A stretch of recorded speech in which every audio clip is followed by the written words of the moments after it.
precise. Touchdown. It requires everybody, offense, defense, special teams, to be a very good football team, a disciplined team, a team that plays for 4 quarters. 1, 2, 3, 4.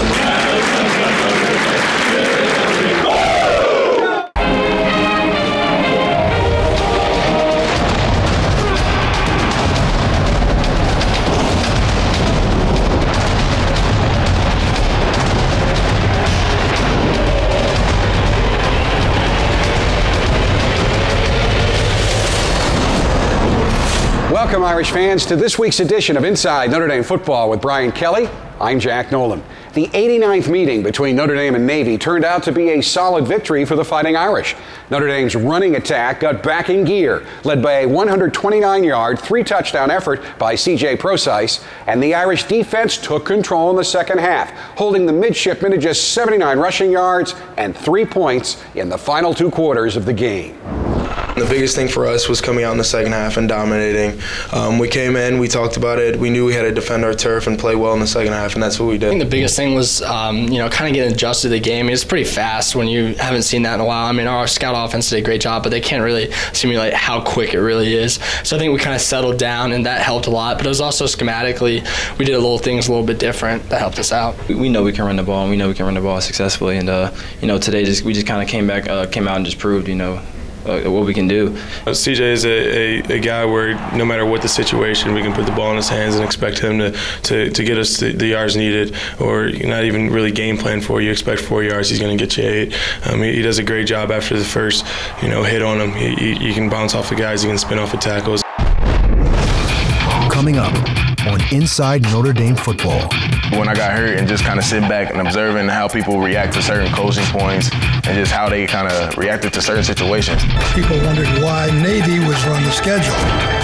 Why they were on the schedule was a story in itself. This is the one where you're all in on this one. This is the rivalry, and our guys are excited about the opportunity. Inside Notre Dame Football with Brian Kelly is presented by TireRack.com and brought to you by Team Notre Dame partners Sprint, Coke Zero, Under Armour, and Gatorade. Inside Notre Dame Football is also sponsored by Delta Airlines, proud to be the official airline of Notre Dame Athletics, Bank of America, Cadillac, Canon, Xfinity, Meyer, Notre Dame Federal Credit Union, Sirius XM Satellite Radio, and UPS.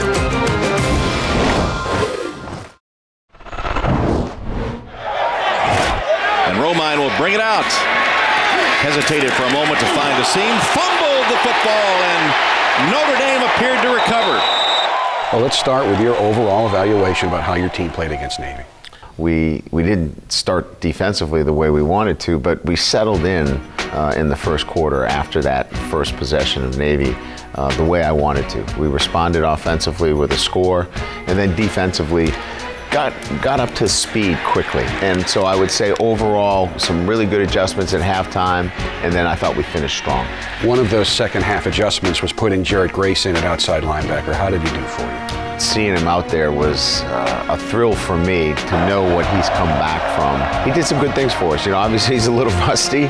We wanted a little bit bigger player at that position because they were running the fullback right through that area, and they were going away from Jalen Smith, obviously, and going right to James's side. So we thought Jared would give us a little bit more size, and I thought he did a nice job for us. Drew Martini had another good game against the triple option, and Sheldon Day was exceptional. I thought Sheldon Day was outstanding, and I can't say enough about Sheldon Day. Look, he didn't come to Notre Dame to go into his senior year and have to play option twice, and he did a great job. Couldn't be more proud of his effort.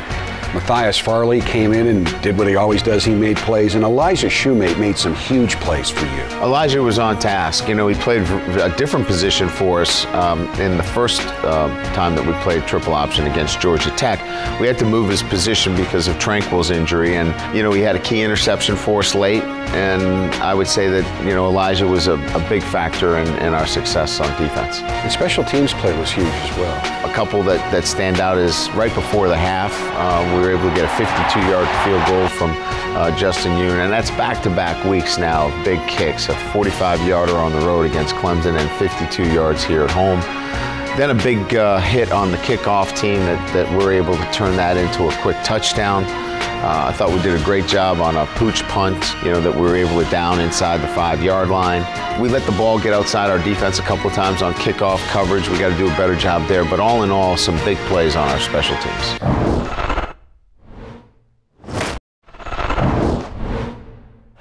Here's a handoff to Precise. He turns it wide. He turns it up. He turns it in. He goes in. Touchdown, Notre Dame. C.J. Precise bounces back with another strong rushing day, 129 yards, 3 touchdowns, each one of them impressive in its own way. Well, all 3 of them were runs where he had to make something happen. Now, one of them was great blocking on the perimeter, but he ran through a safety tackle. Another run was up inside where I just thought his acceleration just left the defender grasping for air. And then his last touchdown run could have been the nicest run that I think he had all day. He continues to grow as a running back, continues to learn every day. He's making great reads, and he's still learning the position each and every week. And you look at that last touchdown run, he not only ran through, but he ran around. He found the opening, but he kept making forward progress. Well, he got his shoulder square and kept moving forward. The one thing that he is amazing at is that he figures things out as he kind of goes along, and he knows now that if he keeps his shoulders square and he keeps his feet moving, he's tough to bring down. He's almost 225 pounds. He's a big kid and difficult to bring down. On the 30-yard touchdown to Will Fuller. Great play by Kaiser, and I'm not sure everybody noticed it, but what a cut Fuller made to get into the end zone. It was a great cut. Obviously, we were trying to get him the ball earlier to the front side of the formation, and, Deshaun lost vision of it on the rush, but kept it alive, stepped up, flushed out, and what was amazing about it is his eyes were always downfield. He was scanning downfield, and you just can't teach that. Most quarterbacks would drop their eyes, would be thinking about running. His eyes were downfield. He saw Will got the ball, and then Will made a nice cut into the end zone. We're getting to the end of this interview, and we're just now talking about DeShone Kizer. We almost now expect him to turn in these kinds of games, and he's only started 4 games for it. Only 4 games, and he's just a freshman, and there's a lot of things that he continues to do better and better, and there's many things that he needs to get more experience at, but he's just fun to coach. He's wide-eyed, he's confident, he's learning, he knows he doesn't have it all down yet, but he's got a great presence about him, and he carries a lot of confidence with the group.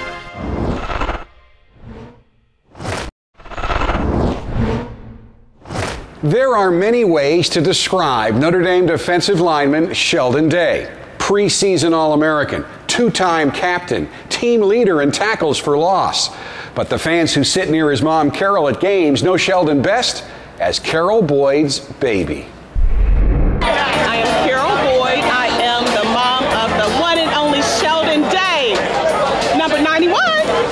Look, that's my baby. Can you hear her during your game? I honestly can hear my mom during the game. It's kind of crazy to hear her through 80,000 fans, especially when the offense is backed up and they're or closer to the tunnel. All I can hear is, "That's my baby." That's my baby. That's what I do.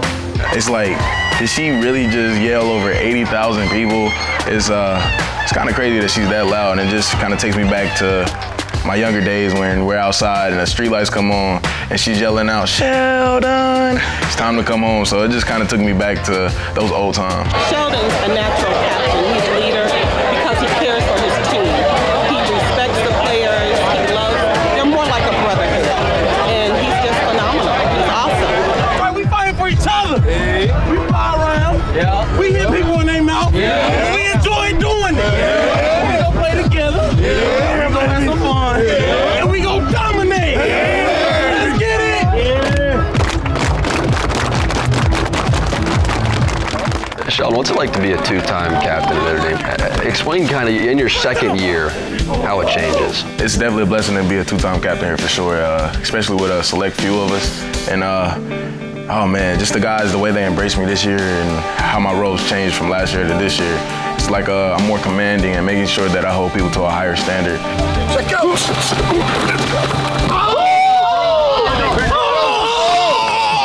So So I want to preface this one with an apology to my boy Mikey McGlinchey, but did you ever even say anything to him after you blew his butt up on national TV? Man, he's a young player, and we were just trying to get him reps and make sure that I was giving him the best look possible. Has Mikey ever got the best of you?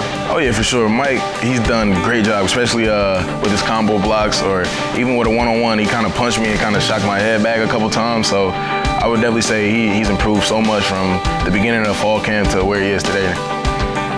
Sheldon Day already out last week with a knee injury. Did you learn anything a year ago, specifically, that you brought to this year? I would definitely say when I got hurt and just kind of sit back and observing how people react to certain coaching points and just how they kind of reacted to certain situations, especially when adversity hit. So I kind of sat back, saw how everybody kind of reacted, and kind of took that into this year and made sure that I knew that I could counteract their reaction.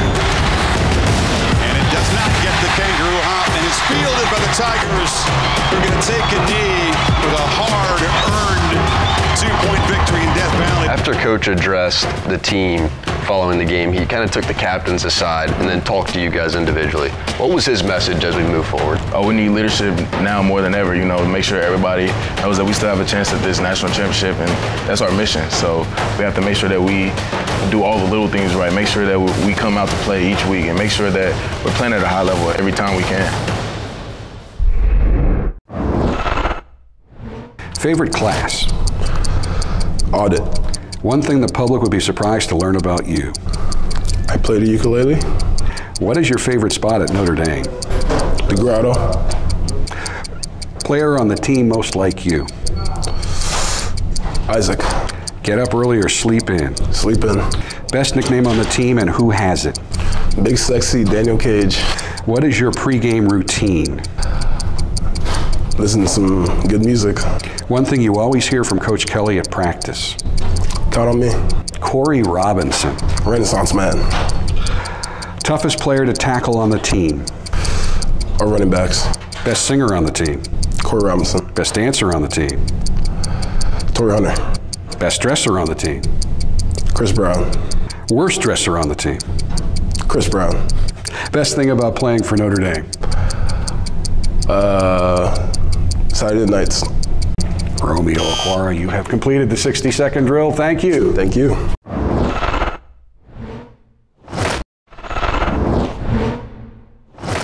Notre Dame and Navy first met on the football field in Baltimore in 1927, and they have played every year since, making the Notre Dame-Navy series the longest continuous intersectional rivalry in college football. Over the years, many fans have wondered why the series has survived for so long without interruption. The answer to that question is connected to the very survival of the University of Notre Dame.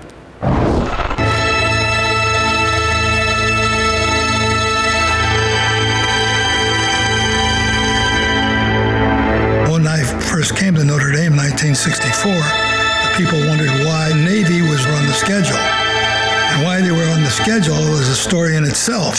The real ties that bind between Notre Dame and Navy occurred during World War II. During the war years, the Navy was down because all the Navy midshipmen and so forth were out fighting a war. And Notre Dame was having their own problems during the war as far as attendance and so forth. As World War II began to escalate, Notre Dame's president, Father Hugh O'Donnell, wrote a letter requesting to the armed forces that they can use Notre Dame's facilities as a training ground if necessary. Navy responded to that call. The V-12 program opened up on July 1st, 1943 at Notre Dame with 1,851 active seamen. To put that in perspective, there were only 700 civilian students enrolled at Notre Dame at the time. In the classrooms, in the laboratories, in the Naval ROTC unit, in the whole physical arrangement of the self-contained city, which is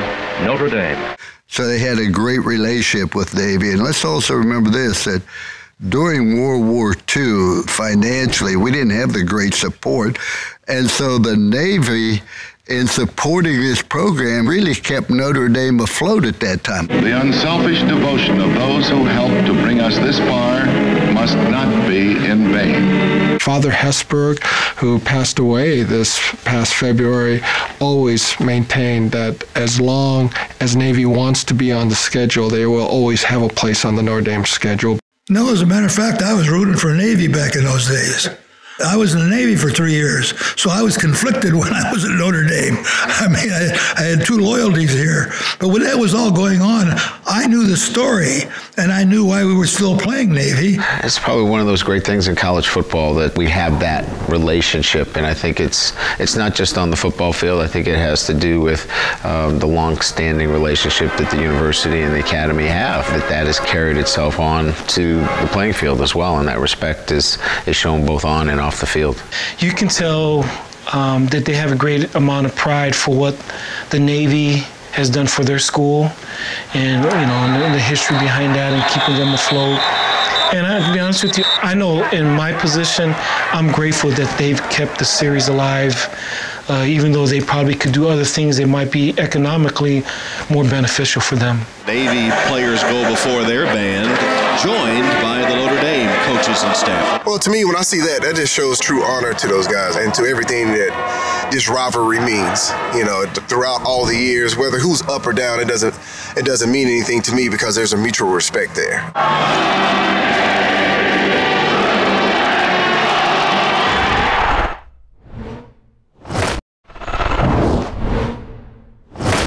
It's time now for the experts at TireRack.com question of the week for Coach Kelly. This week's question comes from Charlie Sullivan of Elmhurst, Illinois. Coach, what does the team usually do after a home game? Does the team have any post-game traditions? The kids want to get out and see their families. So the families wait for them underneath the concourse right next to our locker room. So it's grab something to eat. We have food for them. They grab something real quick. They're out the doors, and the tradition for them is to get with their families. Next week, Notre Dame's biggest rival comes to town, USC. The Trojans lost at home to Pac-12 rival Washington last week, the Trojans' second loss of the season, dropping USC out of the top 25, a fact that makes no difference to the Irish. It's the rivalry game. They just have a lot of talent on offense, running backs, depth at that position, and then a lot of really good athletic players on the back end of their defense. So, this is the one where you're all in on this one. This is the rivalry, and our guys are excited about the opportunity. That will do it for this week's edition of Inside Notre Dame Football. Next week, Coach Kelly and I will break down the USC game and give you more behind-the-scenes insights into the Notre Dame football program. Until then, thanks so much for watching, and as always, go Irish. Inside Notre Dame Football with Brian Kelly is presented by TireRack.com and brought to you by Team Notre Dame partners Sprint, Coke Zero, Under Armour, and Gatorade. Inside Notre Dame Football is also sponsored by Delta Airlines, proud to be the official airline of Notre Dame Athletics, Bank of America, Cadillac, Canon, Xfinity, Meyer, Notre Dame Federal Credit Union, Sirius XM Satellite Radio, and UPS.